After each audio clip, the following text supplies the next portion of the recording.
Ok, puedo seguir aquí con más imágenes, pero ya vamos a ver el video de Alejandro Magno, que ya realicé hace mucho tiempo, y cuestionarnos un poco sobre su hazaña en tan poco tiempo, en su juventud. Ok, ahí está bien.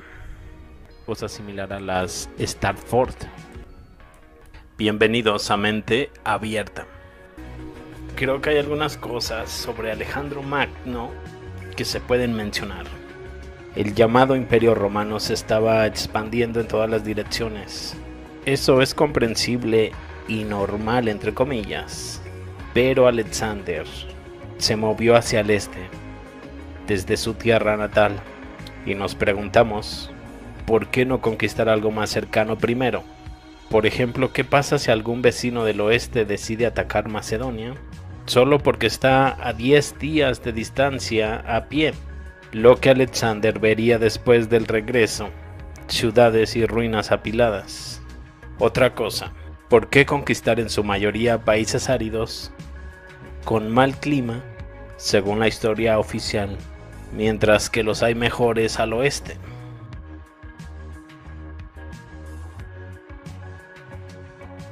Un tema común es un héroe súper fuerte, valiente, que derrota a un animal terrible, un oso, un elefante, a la edad de 5 años, y varios hombres adultos, y como adulto dirige ejércitos contra enemigos malvados, derrotándolos casi con una sola mano. Tenemos a un Alejandro Magno entrevistándose con las amazonas, dominando a grifos, ofreciéndoles un hígado de caballo, su carne favorita. Ahora entiendo la lógica de su logotipo del grifo en el escudo.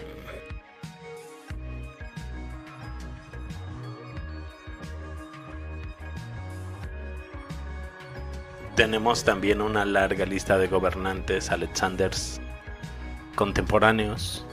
Macedonia y Tesalónica fueron superados por los locos combates de estos Alexanders, y con todos estos Alexanders relacionados, podemos estar seguros de que la historia de Alejandro III es como dice la historia. No importa cómo puede un hombre que tiene apenas 3 décadas cubrir todo el terreno que dicen que hizo, mientras que al mismo tiempo estaba borracho todo el tiempo. Muchos Alexanders que interactúan entre sí en aproximadamente el mismo periodo de tiempo, estableciendo dinastías, podrían vincularse.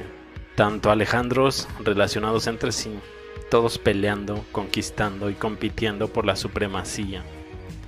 Entonces, si lo miras así, puedes ver que con un 20 y tantos no simplemente te apoderas del mundo, pero es más fácil creer que múltiples Alejandros intercambiables estaban operando aproximadamente en el mismo periodo de tiempo.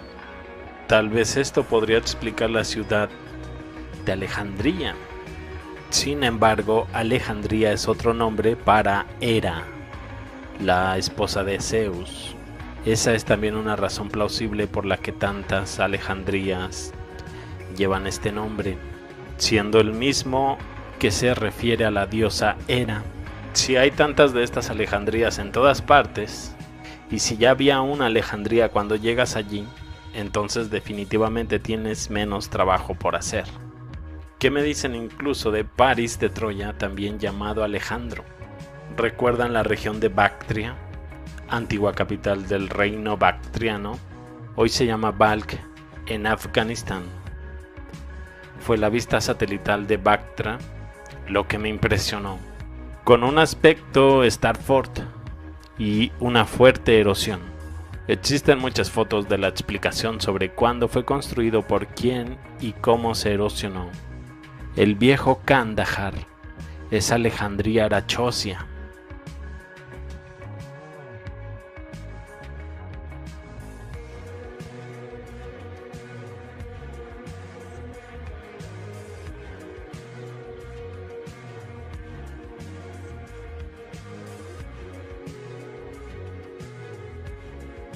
Ai-Khanum es Alejandría Otsiana, un sitio antiguo en Afganistán, en las fronteras con Pakistán.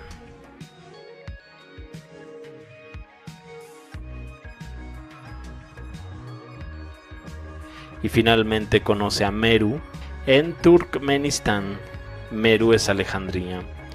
Antioquía en Margiana, enorme complejo de una ciudadela abierta y amurallada, vacía y muy erosionada nuevamente. ¿Qué tienen en común? Todas ellas son algunas de las muchas Alejandrías que Alejandro Magno estableció y renombró durante sus conquistas. Y no necesitamos discutir la Alejandría más famosa en Egipto en este momento. El nombre Bactra me resultará más familiar debido a las historias de Alexander. Sin embargo, no esperaba encontrar una gran cosa similar a las Stratford como Bactra. ¿Qué opinas al respecto? Déjame tus opiniones en los comentarios. Perdonen, no activé el micrófono. Siempre me pasa que estoy hablando y con el micrófono desconectado. Bueno, estaba diciendo, ¿qué les parece entonces este pequeño video sobre la vida de Alejandro, no? Fue la vida. En tan poco tiempo hizo tanto. Bien podría ser el derivado de múltiples Alejandros, como sugiere esta lista. Muchos Alejandros en un mismo rango de tiempo, o una de dos, o es una plantilla de múltiples personajes para crear uno solo y formar este gran territorio. Y al parecer tiene paralelos incluso con otros personajes. Por ahí Paris de Troya, que también es Alejandro. Tuvo tiempo de construir múltiples Alejandrías. Por ejemplo, les hablaba de que ahí está dando instrucciones construyendo la Alejandría en Egipto. No sé, suena muy cuestionable lo que se dice sobre él de manera oficial. Ahí se los dejo a ustedes. ¿Qué les parece? Siguiendo con la gente de esta región, precisamente de Bactria, sobre sus piezas de oro, su vestimenta. Por cierto, de esta misma región es esta pieza. ¿Recuerdan ese símbolo que estábamos checando sobre la luna creciente, la estrella, el sol, todo aquí junto? Esta pieza es de Bactria. Por cierto, las espadas que les mostré probablemente fueron sacadas de un entierro de algunos citas. Ahí ven el cinturón, más o menos como iban colocada. Ahí están sobre su cintura las espadas, el cinturón. Del otro lado, los pendientes de los dos dragones para la mujercita. Por ahí hay una representación de más o menos cómo se vería un rey de esta región en Afganistán.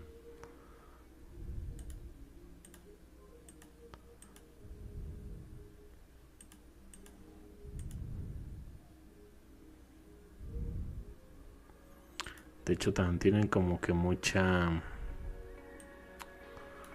¿cómo se dice?, herencia de los hindú. Chequen aquí, otra vez aparece un pequeño querubín ahí cerca. De hecho, estoy en la duda de si es un león. Ah, mira, si era un oso, lo de la parte superior de la espada. Aquí hay una toma más cercana. Ya decía yo que era un oso. No sé si está destrozando una serpiente o algo así.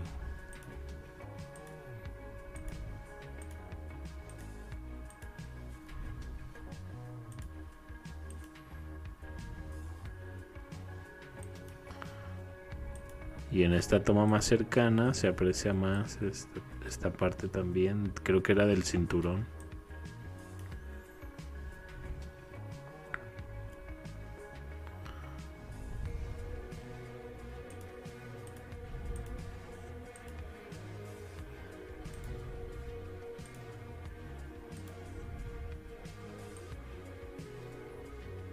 Ahí las diferentes piezas de oro de esta tumba.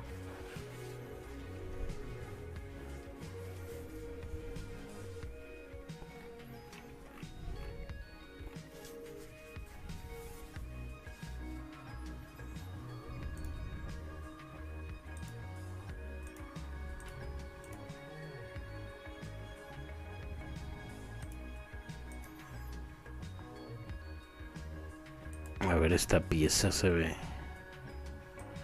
impresionante.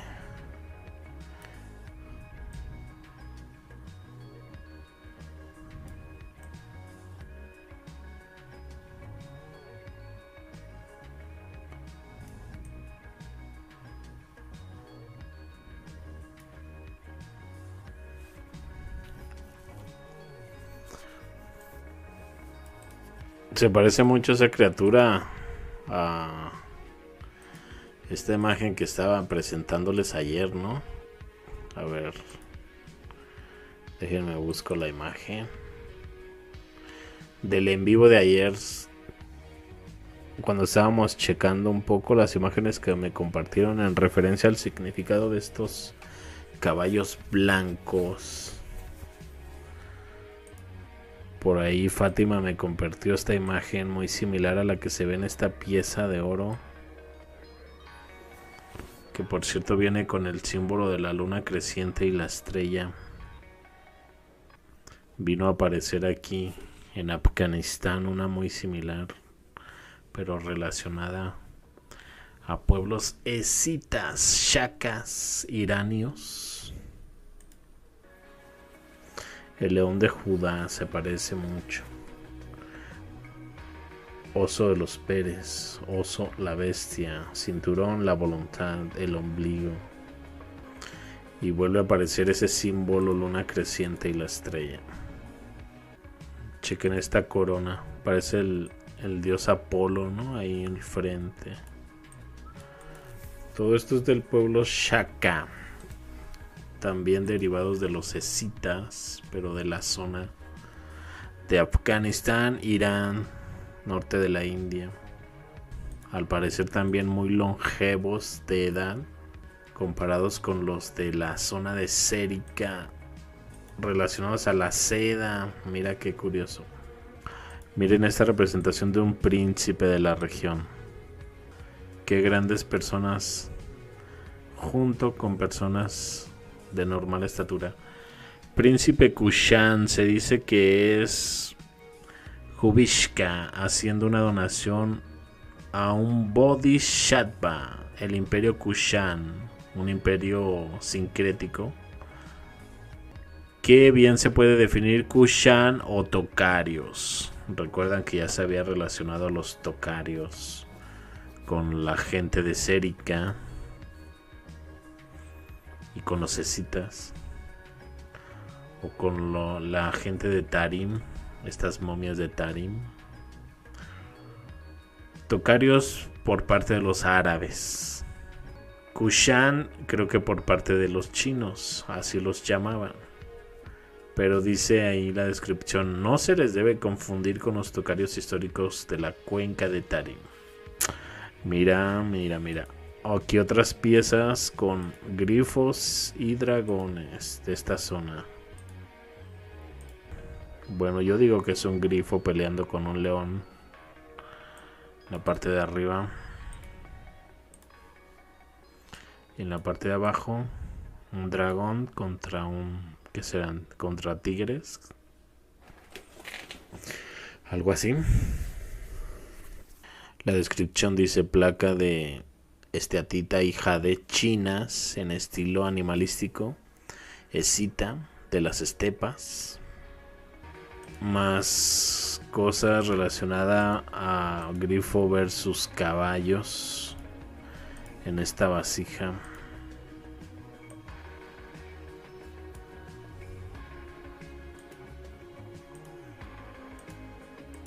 Piezas de oro.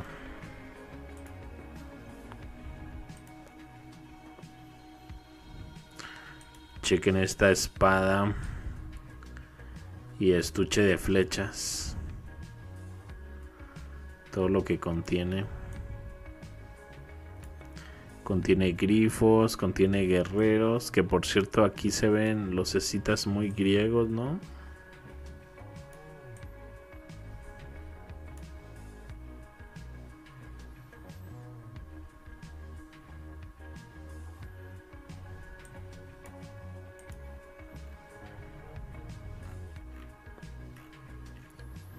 No tengo una descripción de esta pieza.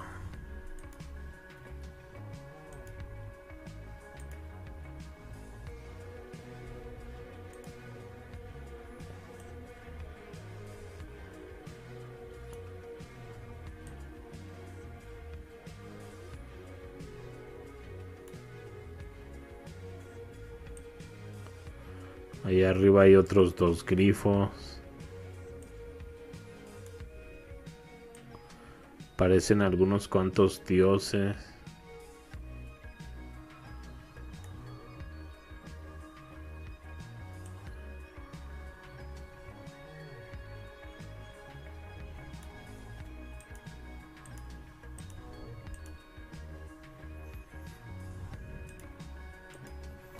Unas pequeñas cabezas de grifo. No sé, para ser un animal fantástico de la fantasía está bastante documentado en muchas regiones. Así como el dragón, el unicornio. De hecho, por ahí en el video sobre el unicornio se detalla que incluso un médico en su libro añade entre los animales que describe al grifo. Al unicornio. Incluso había algunos libros de cocina medievales que incluían recetas de cómo cocinar un unicornio. Dicen que este era un traje de gala para los shakas de esta zona de Irán, iranios, Afganistán. Algo así como este traje. Rojo dominante como lo se cita, ¿no?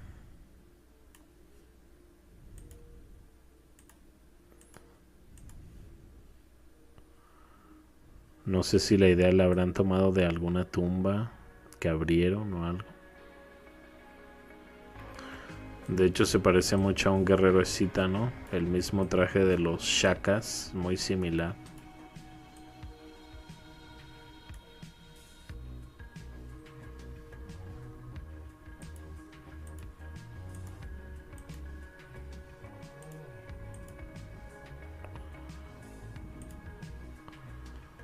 Chequen cómo adornaban sus caballos como con cuernos de carnero.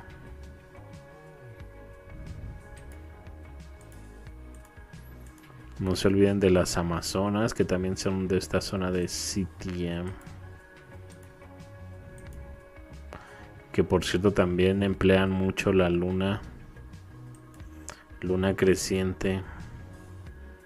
En muchas representaciones verán la luna. Como la diosa Diana griega, Artemisa, que también utiliza la media luna, ¿no? Como insignia. De hecho ahí parece mucho un arlequín con esos cuernos. O Loki. Aquí otra representación. Es nada más para darnos una idea de más o menos la vestimenta.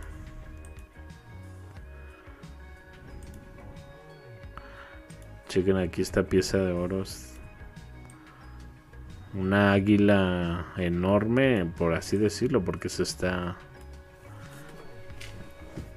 capturando este alce, ¿será? O un carnero. Debería de ser muy grande este pájaro. De hecho, hasta en los bordados que se han encontrado por ahí hay grifo versus carnero en esta ocasión. Chequen este bordado.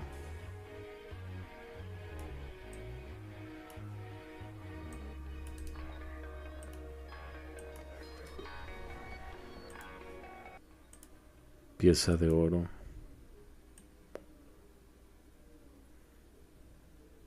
Arimaspos contra grifos, que por cierto está lleno de esvástica en la parte inferior. Esvásticas.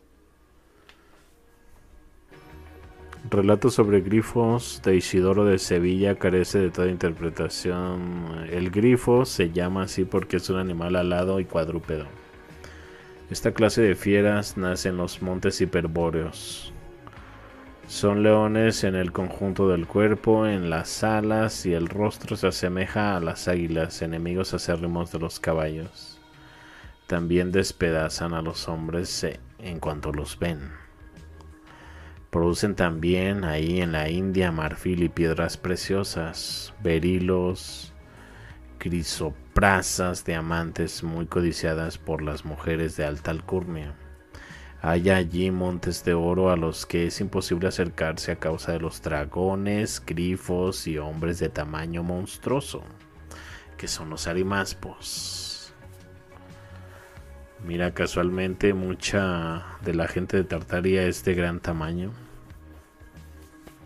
En Escitia hay muchas tierras ricas, pero inhabitables en buena medida, pues aunque en muchos lugares hay abundancia de oro y piedras preciosas, es poco frecuente el acceso por la crueldad de los grifos.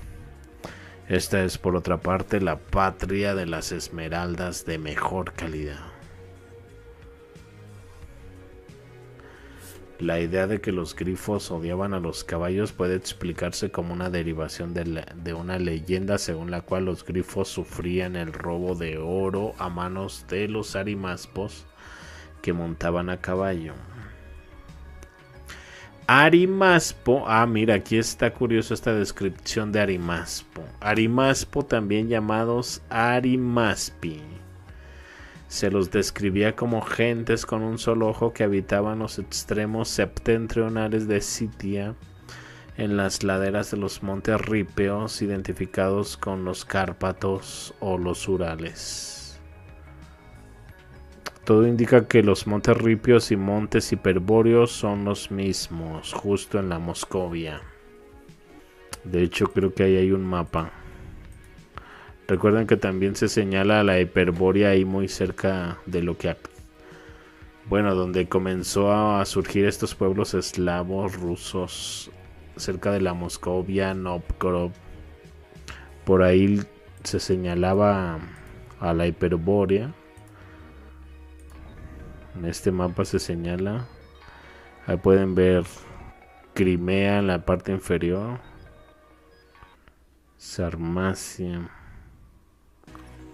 Se supone que más al norte de esos montes sería la Hiperbórea. Por cierto, esas dos pilares también aparecen en el mapa de Urbanomonte. Uno dice Ave César y el otro Alejandro. Y se los confirmo, miren. Regresemos al mapa de Urbanomonte. Vamos a la zona de Crimea. Vean, es muy similar al mapa que estoy mostrando. Si nos seguimos acercando,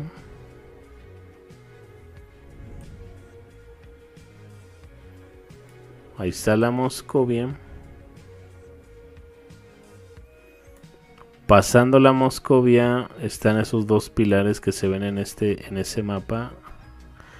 Uno dice Ave Alexandri, no sé si será una Alejandría o algo así, o Ar Alexandri, y Ave Césaris, o Ar Césaris, algo así.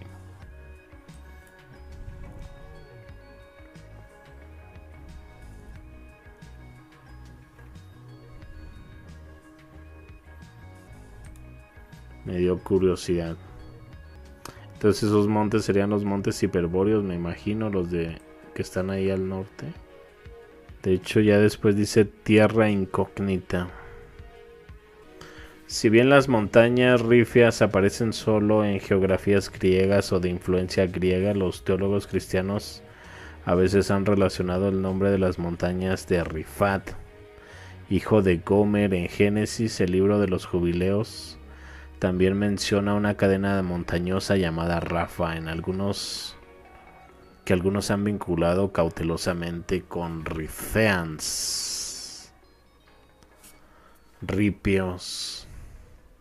Las batallas entre grifos y guerreros con túnicas y calzas escitas era un tema para los pintores de jarrones griegos, que son los que estuve mostrando hace rato.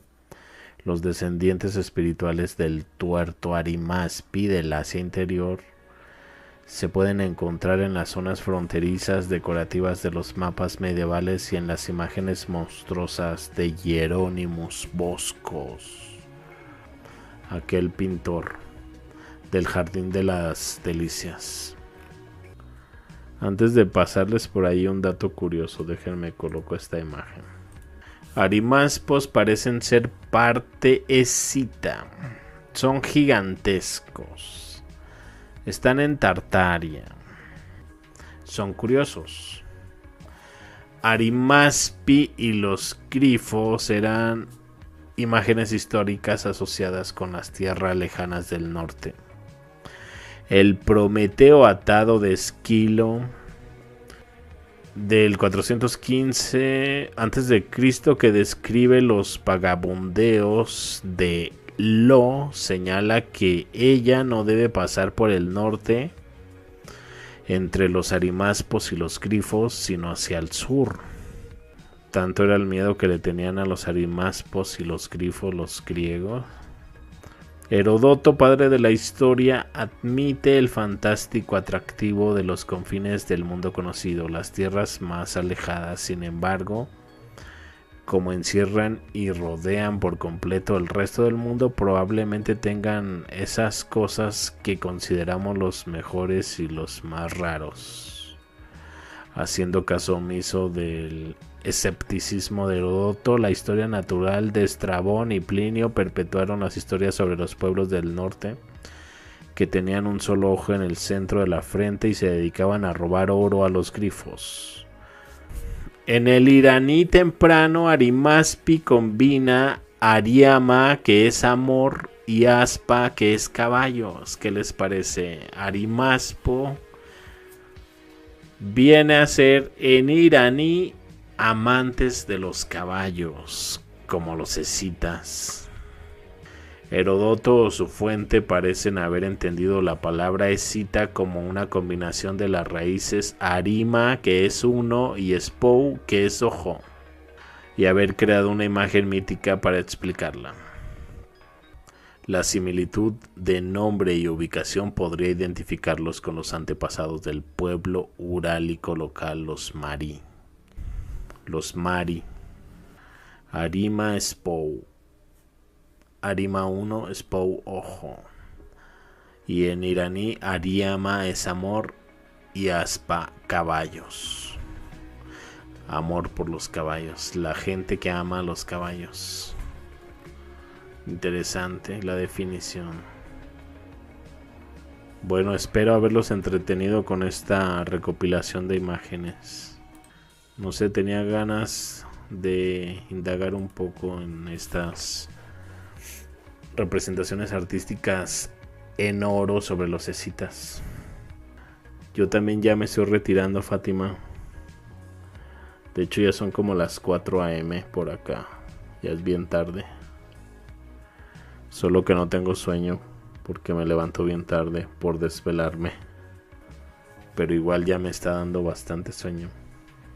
Bueno, aquí dejo este pequeño recorrido por esta zona asiática siberiana de la región de Sitia, región de los seres de Sérica, la región del Preste Juan, muchas cosas relacionadas a esta zona.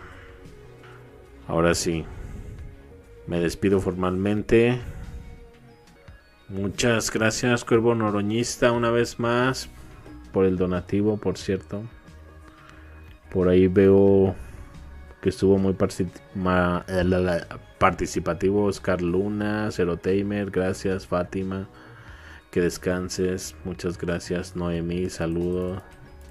Luego me pongo a leer todos sus comentarios una vez terminado el en vivo, cuando tenga una chancita. Oscar Luna, muchas gracias por el donativo también, muchísimas gracias. El dólar de la buena suerte, claro que sí. Muchas gracias. Taicho Nakari, saludos. Me parece interesante. En la actualidad no se habla mucho de los grifos. Isa Cruz, saludos. Los veo más adelante con más información. Hasta luego.